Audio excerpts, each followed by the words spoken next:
जय हिंद मेरे दोस्तों, आपका स्वागत है आपके अपने यूट्यूब चैनल प्रीतम अकाडमी परिवार में और मैं हूं सूरज कुमार। तो कैसे हैं आप लोग? आई होप कि आप लोग अच्छे होंगे, स्वस्थ होंगे, साथ ही साथ पढ़ाई कर रहे होंगे। आज के इस वीडियो में हम लोग आपके डिमांड के अकॉर्डिंग हम लोग पार्ट 3 लेकर आ चुके हैं, जो आपका क्लास 10 का जो आपका ITITS का जो पेपर होने वाला है कल ही के डेट में 6 तारीख को, ठीक है।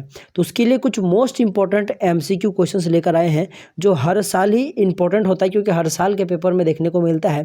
तो इस कारण से इस साल भी आएगा ही आएगा। चलिए फटाफट देखते हैं। सबसे पहला प्रश्न लिखा है कि what menu is selected to cut copy and paste. मैं हिंदी इंग्लिश दोनों में बताता हूँ तो आपको समझने में कोई दिक्कत नहीं होगी। कट कॉपी एंड पेस्ट के लिए किस मेन्यू को चुना जाता है?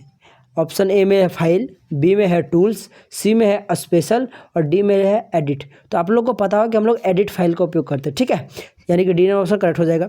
चलिए 2 नंबर के प्रश्न पर आते हैं। ये बहुत ही इंपॉर्टेंट प्रश्न है। लिखा हुआ है कि TCP IP मीन्स, यानी कि TCP और IP का फुल फॉर्म पूछ रहा है। आई होप कि आपको आता होगा।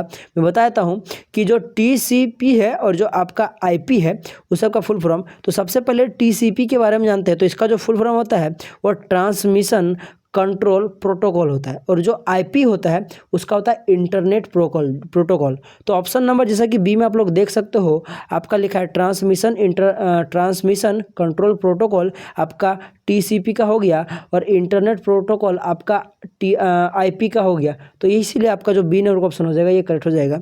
चलिए 3 नंबर के प्रश्न पर आते हैं। कंट्रोल प्लस भी इज यूज फॉर। ये बहुत ही सिंपल सा प्रश्न है, कंट्रोल प्लस भी का उपयोग करना, इसलिए मैं आप पे छोड़ रहा हूँ, आप लोग इसका सही आंसर दीजिएगा, ठीक है। चलिए 4 नंबर के प्रश्न पर आते हैं। Which of the following groups consist of only output device, यानी कि कौन सा समूह केवल आउटपुट युक्ति का है? तो याद रखिएगा, जो आपके पास फ्लोटर, प्रिंटर और मॉनिटर जो होता है ये सब सिर्फ आउटपुट युक्तियां हैं, इसीलिए डी नंबर का ऑप्शन आपका करेक्ट हो जाएगा। चलिए 5 नंबर के प्रश्न पर आते हैं। बाकी अगर आपको ये जो आपका 3 नंबर का प्रश्न का आंसर अगर आप लोग सही कमेंट करते हो तो मुझे हार्ट दूंगा, बाकी मैं इसको कमेंट में आंसर दे दूंगा, ठीक है। चलिए 5 नंबर के प्रश्न पर आते हैं। लिखा हुआ यहाँ पे which part of the computer display the work done, यानी कि कंप्यूटर का कौन सा भाग किसी काम का होना दर्शाता है? रैम, प्रिंटर, मॉनिटर और रोम। तो मॉनिटर जो आपके पास डिस्प्ले होता है, जिसे हम लोग मॉनिटर को डिस्प्ले भी बोलते हैं, ठीक है। तो ऑप्शन में डिस्प्ले भी रहे तो घबराना नहीं हो, सेम ही बात है। तो वही चीज़ हमें पता चल रहा है कि हम लोग कहाँ जा रहे हैं या क्या काम कर रहे हैं, ठीक है। और रोम का फुल फॉर्म क्या होता है कमेंट करके बताइए, मैंने अगला वीडियो में बताया हुआ है, ठीक है। आई होप कि आपको पता होगा। 6 नंबर के प्रश्न में लिखा है कि the group of worksheet in Excel is known as, यानी कि आपके पास हिंदी में पढ़ के सुना देता हूँ। एक्सेल में वर्कशीट के समूह को क्या कहा जाता है? 1 नंबर का ऑप्शन में है एक्सेल शीट, बी में है आपके पास वर्कशीट, सी में आपके पास है एक्सेल वर्कशीट और डी में आपके पास है वर्कबुक। तो आई होप कि आपको इसका सही आंसर पता होगा, नहीं पता तो सुन लीजिए, वर्कबुक जो कि आपका डी नंबर सही आंसर है, यही होता है, ठीक है। चलो हम लोग अब 7 नंबर के प्रश्न पर आते हैं। लिखा हुआ है कि which menu is selected to print a document, यानी कि प्रिंट के लिए कौन सा मेन्यू चुना जाता है? आपके पास एडिट मेन्यू का, फाइल मेन्यू का, टूल्स मेन्यू का, या फिर इनमें से कोई नहीं।